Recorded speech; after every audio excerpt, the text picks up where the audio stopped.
They've seen a surge of people at this COVID testing site in the last week, 300 a day in a state seeing record-breaking case numbers. And how the politicians are handling the pandemic is a national talking point.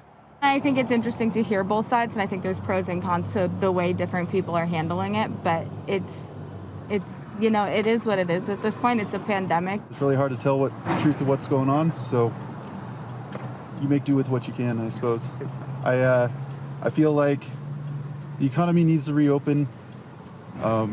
People need to be able to work.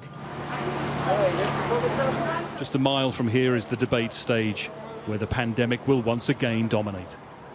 The plastic screen to separate the two candidates is the most visible sign of how the virus is shaping America. That the incumbent vice president is also the head of the White House response and is a heartbeat away from a president who's infected makes it the issue. For Kamala Harris, it's all about selling a different path out of the pandemic. And this is happening a week after that first shambolic presidential debate, and real questions about if and how the next two presidential debates can even take place. For so many reasons, there will be extra focus on what happens here tonight at an uncertain time in America.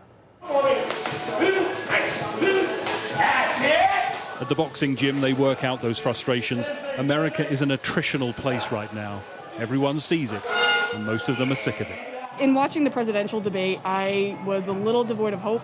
I'm a bit more hopeful for the vice presidential debate because I feel like they might actually be apt to listen to each other as opposed to talking over one another, because that's not debate, that's yelling. So I'm hoping that that will show a little bit more, like, to the American public who's capable of running this. I feel a lot of hate and division, and it doesn't sit well with me. I feel like we should love each other, support each other more, and right now it's like hate on both sides. There's just no middle ground. It's kind of a scary world to live in right now. I think there's a lot of hate from both sides, but I think one kind of instigates it, and I don't like seeing that. That is the mood as a divide in America tunes into another debate, and very few have any faith they'll get the answers they want to hear.